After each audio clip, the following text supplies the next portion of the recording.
మీరు వింటున్నారు global voice వార్తలు.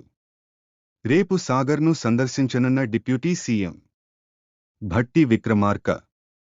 నాగార్జున సాగర్ను శుక్రవారం ఉప ముఖ్యమంత్రి భట్టి విక్రమార్క సందర్శించనున్నారు. కాంగ్రెస్ ప్రభుత్వం అధికారంలోకి వచ్చిన తర్వాత రెండవసారి ఉప ముఖ్యమంత్రి నాగార్జున సాగర్ వస్తున్న నేపథ్యంలో ఆయనను కార్యకర్తలు, అభిమానులు పెద్ద సంఖ్యలో కలిసే అవకాశం ఉందన్నారు. ఈ సందర్భంగా వారు ఉదయం 8:30 ప్రజాభవన్ నుంచి బయలుదేరి 11:30 నాగార్జున సాగర్కు చేరుకోనున్నారు. అనంతరం ప్రధాన జల విద్యుత్ కేంద్రం అధికారులతో సమావేశం అనంతరం విద్యుత్ కేంద్రాన్ని పరిశీలించి అనంతరం అధికారులతో సమీక్ష సమావేశం నిర్వహించనున్నారు.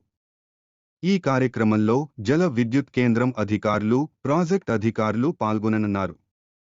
ఈ కార్యక్రమంలో ప్రధాన జల విద్యుత్ కేంద్రంలో జల విద్యుత్ అధికారులు ఉప ముఖ్యమంత్రి భట్టి విక్రమార్కకు పవర్ పాయింట్ ప్రెజెంటేషన్ ద్వారా వివరించనున్నారు. అనంతరం విజయ్ విహార్కు చేరుకుని సమావేశం నిర్వహించనున్నట్లు అధికారులు తెలిపారు. ఈ కార్యక్రమంలో జిల్లా మంత్రులు, శాసనసభ్యులు హాజరయ్యే అవకాశం ఉందన్నారు.